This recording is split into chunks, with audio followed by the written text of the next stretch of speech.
Hey guys, it's Amy from Two Oaks Farmstead coming at you again. Because now I'm actually going to be doing several videos today in and amongst all the work that I've got going on. A few of them will be concerning everything that we've got going on here on Two Oaks Farmstead. Lots of stuff happening. Beginning of the year, lots of stuff going on, and I will be focusing on a lot of that. And I'm really good, guys, I'm going to try hard to really push my focus there instead of everything else that's going on. But this is important stuff. So I want to talk to you about something else. Now, I mentioned earlier to a friend that I was going to be doing a video today. This is what my brain looks like right now. It's like scattered and notes written everywhere, and I want to talk to you guys about something because I want it to be something that you guys need to pay attention to. Maybe something that you're not thinking about, but when I say it, you're going to be like, oh yeah, I didn't think about that, but she's right. And I am, by the way, I'm right about this. But I wanted to put out something also. Anyone who follows me, anyone who knows me, knows that I'm retired military. And there's a lot of things that we learn in the military, whether it be tactics or leadership or just a lot of really great information that we get in the military that really kind of folds over into a lot of civilian life. And there's something here I want to point out. I'll get to that in a minute. But a couple things actually. But I want to talk about a couple things.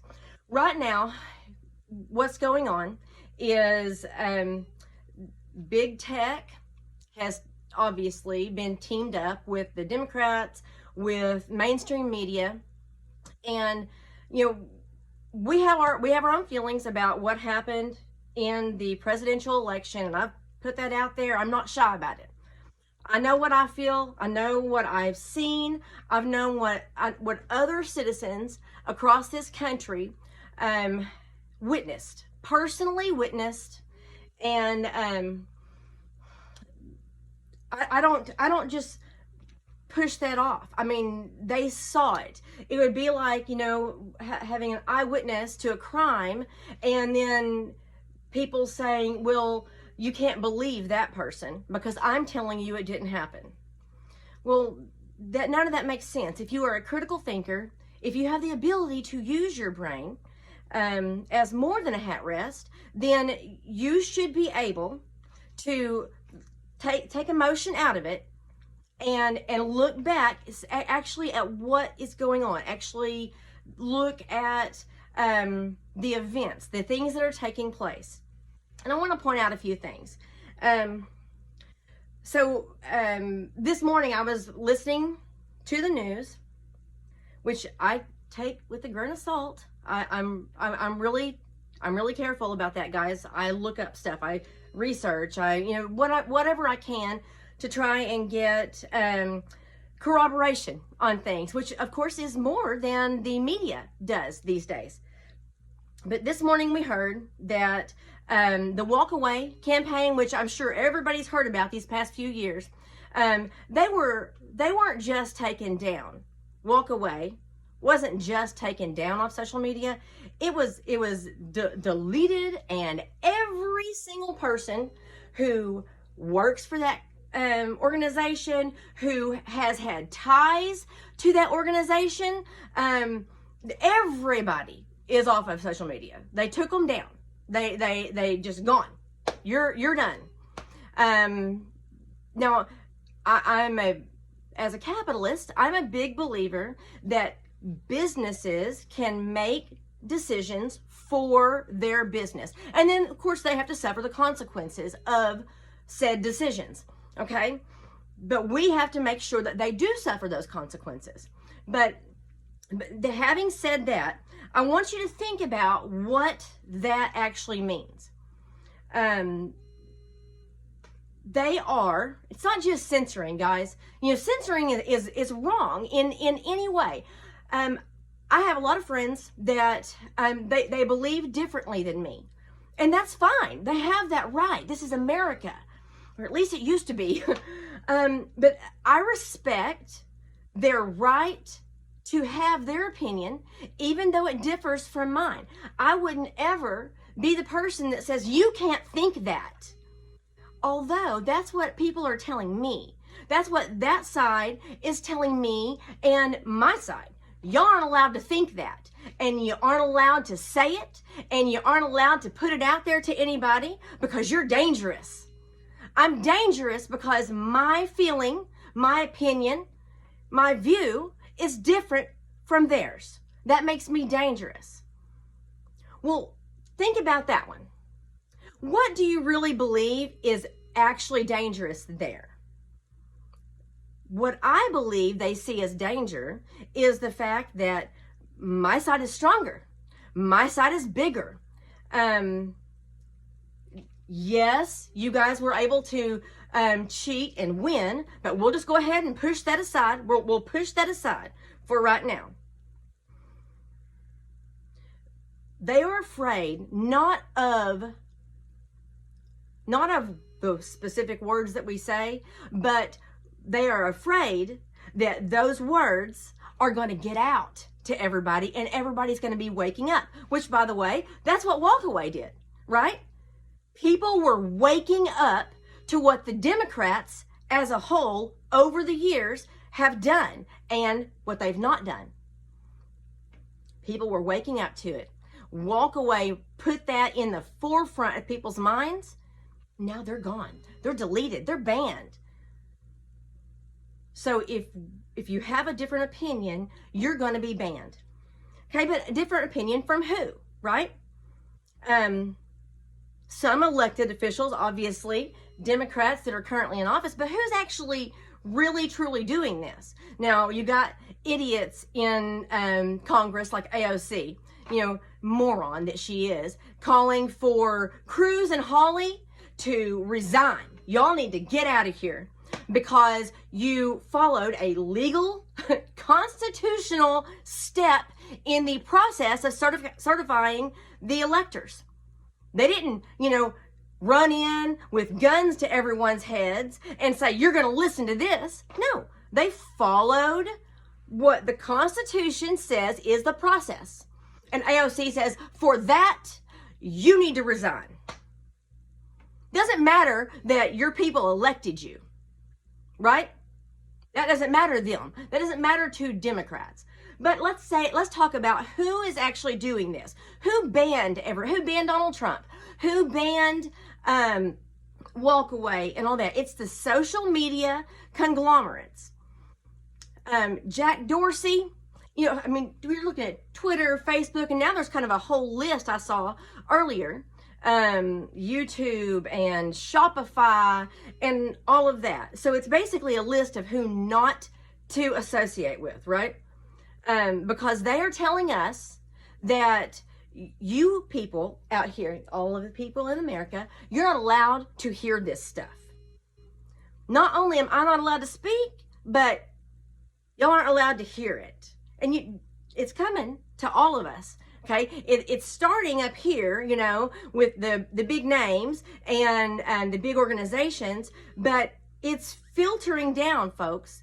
It's happening to all of us, and I'm telling you, that's where we're headed.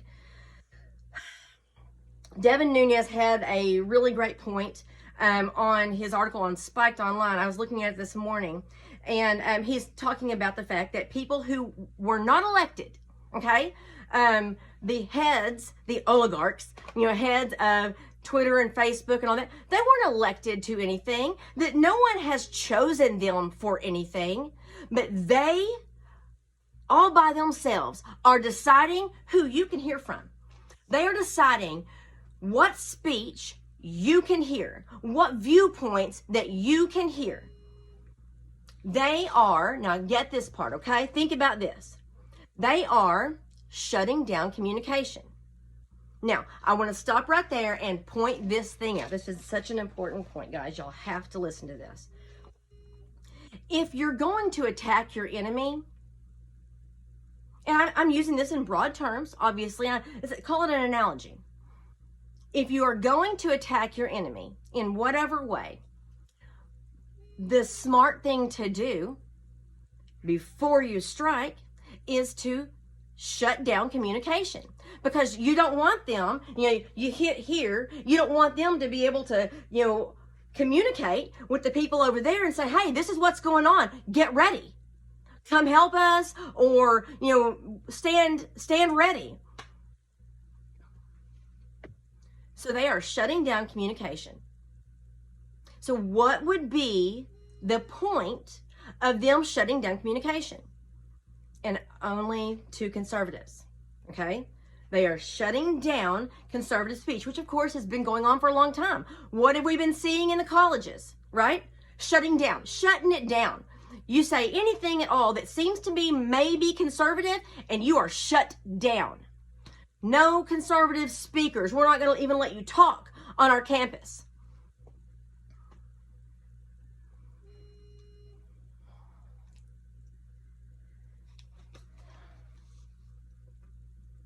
What do you think that they're going to do? I mean, my husband and I have been talking about this for the past few years, that if the Democrats took control, and one of the very first things that they want to do is take our guns, right? And they're going to have a hell of a time at it, and they know that. They know they will have a hell of a time taking our guns. But if they were going to do that, they would shut down our communication, not give us a way to communicate amongst each other, so we could say, hey guys, I got people right out here, troops or whatever, out here trying to take my guns, so get yours ready. They don't want us to be able to talk amongst ourselves.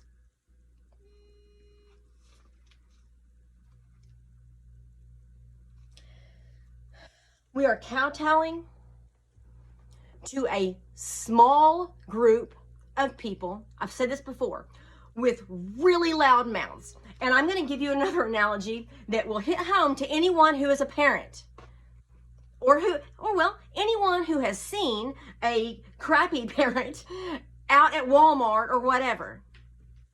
If your kid is screaming and throwing a tantrum because they didn't get their way, and you go ahead and give them their way to make them shut up or to make it easier or whatever, what do you think is going to happen next time? They're going to do that tantrum again, maybe even a little quicker because it worked, right? If we kowtow to the big mouths, then we aren't helping our nation, for one. We are hurting the entire rest of the population. There is no reason for that to be a way that you make your decisions. And that's what's going on. They are completely ignoring the majority of this country for a few people who scream really loud, who cry and whine, throw a fit when something doesn't go the exact way that they think it should go. Like, for instance, I'm a female, but don't call me woman. Don't call me a mother. Make it unisex. I can't hardly think of anything that can be more stupid than that kind of a pursuit. And of course, it certainly holds well that was Pelosi's first thing to do when she got the gavel again. She not real bright. Okay.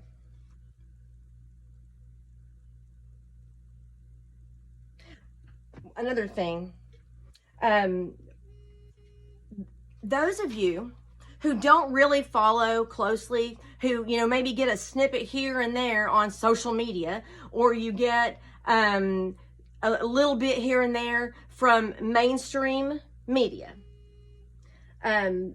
you You haven't seen everything that's going on. You don't have the full picture. You know, I mean, I'm sure that you guys have seen videos online where they show a small little minute portion of a video and it looks like this horrible thing happened.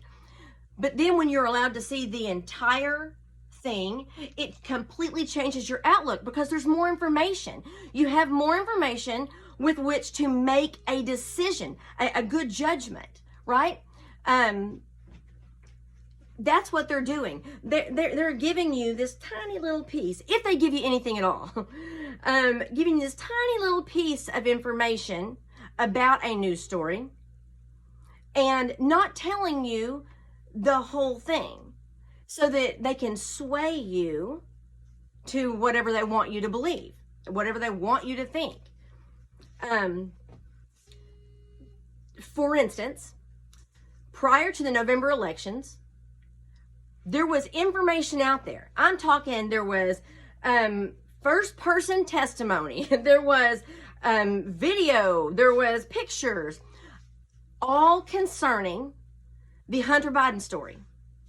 You know, with his laptop, with the videos of him smoking crack or whatever, and having sex with, from what I understand, it's an underage person. All the child pornography that was on his laptop, all of this. When the media said anything at all about it, they basically said it's not true. It's Russian disinformation. Fell back on that old tired thing we've been hearing for 4 years. But after, and when Twitter, Facebook, all them, they shut it down. If anything was shared about it, it immediately got shut down so that the people out there would not know that it was true, would not know what really happened. And they just held the party line. It is Russian disinformation. It did not happen. Therefore, we are shutting anyone down who happens to share it, print it, whatever. You remember the newspaper that was shut down, their account was shut down for a couple weeks because they wrote a story about it with actual factual evidence. But the powers that be, the ones that weren't elected, but they're still in charge, they said, nope, we're not letting you hear any of that. We say it's not true. Well, after the election, Hunter Biden himself comes out and says, okay, yeah, I'm under investigation. Yeah, this is true. So then it starts coming out. And yeah, they're having a hard time admitting it. Or, I mean, you know, they can't not say anything about it once it's already out there, right? But even so, when they did say it's like this much, and then they moved on to some other, you know, story probably about Trump. But that right there, that alone, that one little piece should tell you everything you need to know. We've been trying to tell you this stuff all along, that you're not hearing all the information. You're not seeing the whole story because you're not getting it from a good source. And Jack Dorsey himself comes out after the election and says, yeah, okay, we probably shouldn't have banned that. We probably should have let that go ahead and be out there. It is a real story. So after banning it, after not allowing anyone to see it, he comes out after the election is over with and says, okay, yeah, we probably should have let y'all see that. So prior to the election, when you had a huge decision to make, you were not allowed to get all the information because they were banning that communication. See how they can mold you into doing exactly what they want you to do by withholding or by giving you poor information? That is what we've been trying to tell you. That's what's going on. Okay, so right now, what we need to do, because they're, you know, they're banning Parler, which is, you know, Parler doesn't shut you down. They don't censor. They still have standards. You can't go on there and be, you know, illegal or anything like that. But they're not going to censor your opinion, okay? Which is what free speech is, folks. So now they're going to shut that down. Apple's going to get rid of them. Google's already gotten rid of them. All of that. They're going to shut Parler down because That's where free speech happens. So if they're able to do that, and I mean, they're coming after all of it, it's just a one, thing at a time. Okay, so the banning them off of Twitter and Facebook isn't going to work. So we'll have to go after, where they are meeting, right? So we need to make sure, folks, that we still have avenues of communication within your community of friends. And like I said in my video yesterday, I'm retired Army. I've got friends not only all over the country, I've got them all over the world. And we have a community. We are a community of people. We share information. And this is the other thing that I was going to mention. This is a military thing. And if you were military, you'll understand what I'm talking about. And if not, I'm going to explain it to you. In the Army, there is something called, this is not a technical term, it's not on the books, but I do have a patch that says E4 Mafia. And I'm going to explain to you what the E4 Mafia is. E4 in the military, in the Army, is a specialist or corporal. But you're above the privates, okay? They're they get the grunt work, they're changing oil and checking air pressure, whatever. And then you've got the NCOs and the officers. So you got the ladder of leadership, right? Well, the specialists are right in the middle, okay? I was an E4 for a good period of time, and we have a way of getting stuff done. Now, if you are an E4, you're not really making a lot of the decisions. The decisions are coming from a little bit above you, and you're being told this is what we need. And some of the stuff, you're like, hey, private, go do this, right? Because that's who does that. When there's something that really needs getting done and people don't really have a way to get it done, they're not sure what to do and all that, they talk to an E4. We're talking about the NCOs, the officers, everybody talks to an E4 because of the E4 Mafia. And what that is, it is a system, a group of people, all E4s across the board. We know where everything is. We know how to get it. We know who needs what. We know what we need and they need, and we can trade and barter, and we can make stuff happen. So that's how things get done in the Army. And E4 makes it happen. Wheeling and dealing, whatever. That's how things get done. Then the officers and NCOs take credit for it, and the privates go and do the grunt work. But either way, that is something, it's a life lesson from the Army that I'm putting out to you guys, because that's what we need to do.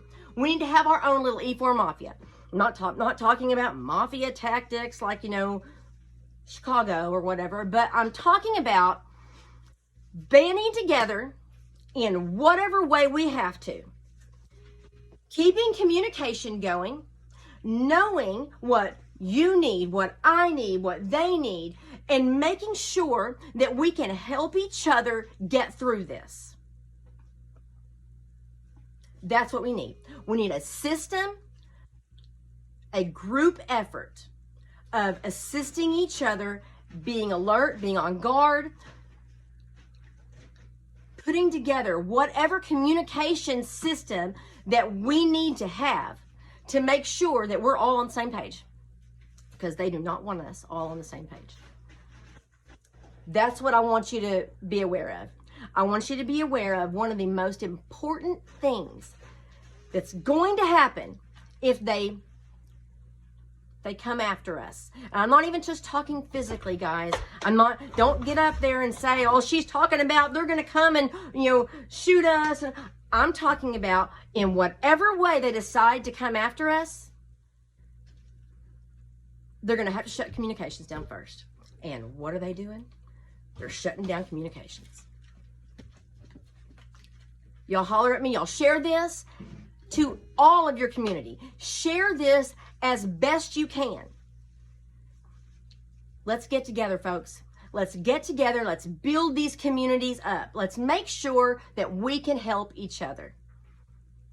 Y'all take it easy.